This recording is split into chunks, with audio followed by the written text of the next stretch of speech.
Uang bisa membeli perhatian, tetapi uang tidak bisa membeli ketulusan. Uang bisa membeli kecantikan, tetapi uang tidak bisa membeli kesetiaan. Dari ungkapan ini kita diingatkan satu hal. Uang itu penting, tetapi ada yang jauh lebih penting dari itu, yaitu ketulusan dan kesetiaan.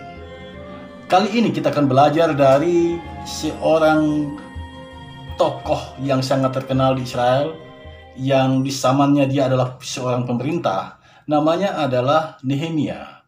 Kita akan membaca dari Nehemia pasal 5 ayat 14 sampai ayat yang ke-19. Saya harap kita semua telah membaca bagian Alkitab ini, dan perkenankan saya melalui kesempatan ini membacakan bagi kita semua ayat 14. Demikian bunyinya. Pula sejak aku diangkat sebagai bupati di tanah Yehuda, yakni dari tahun ke-20 sampai tahun ke-32 pemerintahan Artasasta, jadi 12 tahun lamanya aku dan saudara-saudaraku tidak pernah mengambil pembagian yang menjadi hak bupati.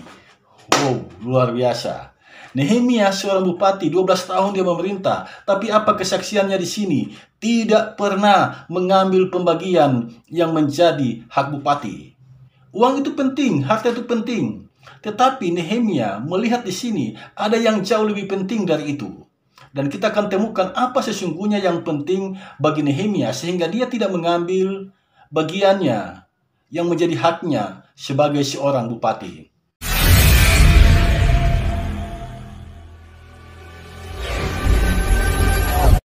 Kalau Anda adalah seorang bupati, Anda adalah seorang pemimpin, biasanya Anda mengambil hak itu. Bukankah gaji itu harus diambil? Bukankah itu adalah hak kita? Nah, Nehemia bertindak sebaliknya. Apa yang menjadi haknya, yaitu gajinya, dia tidak ambil. Ini pemimpin yang langka. Pemimpin yang tidak mengambil gaji, itu langka. Jika kita mau menggali sejarah hidup Nehemia, Nehemia itu adalah seorang yang dilahirkan dan dibesarkan di Persia. Rajanya waktu itu adalah Raja Artasasta. Dan saya mau katakan, Nehemia ini adalah seorang yang tulus hati, seorang yang setia, dan karena ketulusan dan kesetiaannya itu, dia mendapatkan posisi yang sangat penting. Di mana? Di kerajaan Persia. Ini sesuatu prestasi yang luar biasa, pencapaian yang luar biasa. Sebab Nehemia bukan orang Persia. Nehemia orang Israel. Tetapi Nehemia mendapat kepercayaan dari raja menjadi juru minuman. Seseorang yang dipilih oleh raja untuk menjadi juru minuman, orang itu berarti adalah orang kepercayaan raja. Mengapa? Sebab tugas utama juru minuman itu ada dua. Yang pertama, dia memastikan bahwa minuman itu adalah minuman yang berkualitas. Itu yang pertama. Yang kedua, dia memastikan bahwa minuman yang dibawa itu adalah minuman yang aman untuk diminum. Artinya, minuman itu tidak beracun. Jadi, kalau Nehemia mendapatkan jabatan itu berarti Nehemia adalah seorang kepercayaan raja. Raja Artasasta sangat mempercayai Nehemia. Hingga pada suatu ketika datanglah Hanani.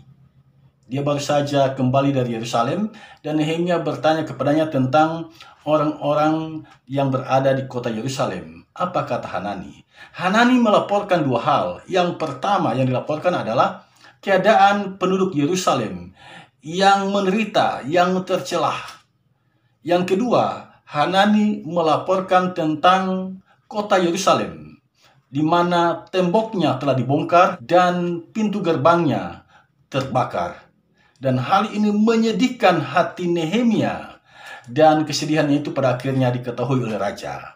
Raja bertanya kepadanya, apa yang membuat engkau sedih?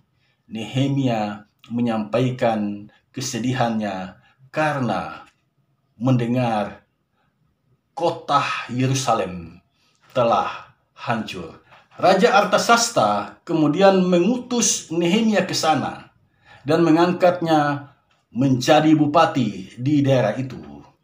Nah, ketika Nehemia menjadi pemimpin, menjadi seorang bupati, Nehemia menunjukkan kelasnya. Nehemia tidak mengambil haknya sebagai seorang bupati, tidak mengambil gajinya. Nehemia mengatakan ini berbeda dengan bupati-bupati sebelumnya. Bupati-bupati sebelumnya mengambil haknya itu. Dan anak buahnya bertindak sewenang-wenang terhadap rakyat. Jadi bupati-bupati sebelumnya adalah bupati yang korup. Sedangkan Nehemia adalah bupati yang anti korupsi. Jadi di sini Nehemia betul-betul menunjukkan kelasnya sebagai seorang bupati. Nah, pertanyaan kita, mengapa Nehemia tidak mau mengambil gajinya? Nah, dari bagian Alkitab yang kita baca dalam Nehemia pasal 5 ayat yang ke-15, kita menemukan jawabannya. Ternyata Nehemia berbuat demikian karena takut akan Allah. Karena takut akan Allah. Nah, orang Israel memahami takut akan Allah itu adalah segan, kagum, dan mentaati Allah. Menghormati Allah dan mentaati Allah. Itulah takut akan Allah.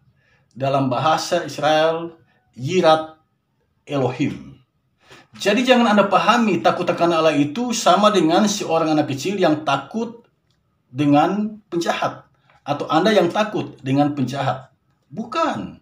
Takut akan Allah di sini adalah ada perasaan hormat kepada Allah, ada perasaan kagum kepada Allah, dan kemudian itu diikuti dengan ketaatanmu kepada Allah. Alasan yang kedua dicatat dalam ayat yang ke-18. Pekerjaan membangun tembok Yerusalem adalah pekerjaan yang memberatkan rakyat. Nah, karena Nehemia memahami hal itu, dia tidak mau mengambil gajinya. Mana mungkin saya sejahtera, saya senang karena mendapatkan gaji, lalu rakyatku menderita, rakyatku tidak senang. Nehemia tidak mau seperti itu. Pada akhirnya Nehemia berhasil dengan pembangunannya itu. Nehemia berhasil membangun tembok kota Yerusalem. Nehemia berhasil membangun kota Yerusalem menjadi kota yang indah. Dari ulasan di atas ini kita dapat belajar beberapa hal. Yang pertama, tentang pemimpin. Pemimpin itu harus memiliki hubungan vertikal dan horizontal. Hubungan ke atas, hubungan yang akrab dengan Allah. Dan hubungan horizontal, hubungan dengan orang-orang yang dipimpinnya. Terhadap orang-orang yang dipimpinnya, pemimpin itu harus mengasihi mereka. Tidak boleh bertindak sewenang-wenang, tidak boleh memeras orang-orang yang dipimpin, tidak boleh mengambil keuntungan dari orang-orang yang dipimpin. Pemimpin harus memberikan harapan dan menghidupkan orang-orang yang dipimpinnya. Itu hubungan horizontal. Jadi baik kepada Allah maupun kepada orang-orang yang dipimpin, pemimpin itu harus sungguh-sungguh memperhatikannya. Cobalah kita renungkan ungkapan dari seorang penulis terkenal bernama John Maxwell. Dia berkata, pemimpin itu adalah orang yang mengetahui jalan, melintasi jalan itu, dan menunjukkan jalan itu kepada orang-orang yang dipimpinnya. Peter Drucker juga mengatakan, pemimpin yang efektif bukanlah soal pintar berpidato dan mencitrakan diri agar disukai.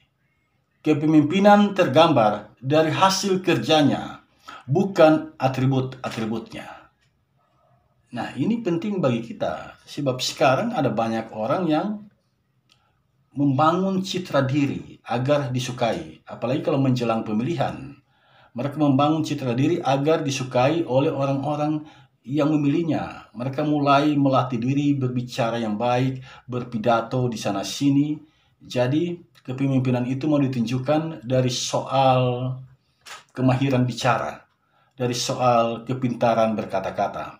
Jika engkau adalah seorang pemimpin dalam satu periode, biasanya 4 atau 5 tahun, pertanyaan bagimu adalah, selama 4 atau 5 tahun itu, apa yang telah engkau buat? Hasil apa yang dapat engkau tunjukkan kepada orang-orang sehingga mereka pantas memilihmu menjadi pemimpin? Bukannya pintar berpidato, bukan juga membangun citra diri agar dipilih oleh orang, bukan itu yang penting. Tetapi apa yang telah engkau kerjakan selama masa kepemimpinanmu? Itu hal pertama yang dapat kita pelajari dari Nehemia, soal kepemimpinan. Hal yang kedua yang dapat kita pelajari dari Nehemia adalah soal kesuksesan. Sebenarnya Nehemia sudah mapan di Persia. Dia sudah punya kedudukan yang sangat penting, orang kepercayaan raja, juru minuman raja.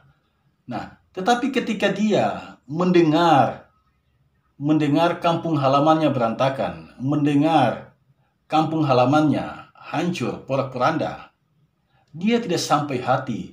Dia sedih.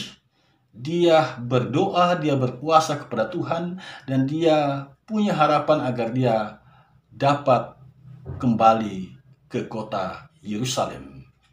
Dan hasil doanya itu dijawab oleh Tuhan ketika dia menyampaikan kepada Artasasta. Artasasta mengutus dia menjadi bupati di Yerusalem, dan di sanalah dia mendapatkan kesempatan untuk membangun kampung halamannya.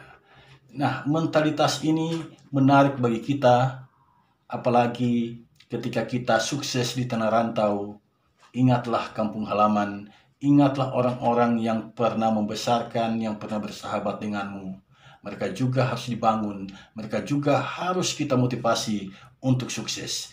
Jadi bukan hanya kita yang sukses, tetapi orang-orang di sekitar kita juga harus sukses, orang-orang di kampung halaman kita juga harus sukses. Jadi aku sukses, orang lain juga harus sukses. Itu mental itu yang ada pada Nehemia. Dan ini menarik bagi kita. Aku sukses, engkau juga harus sukses.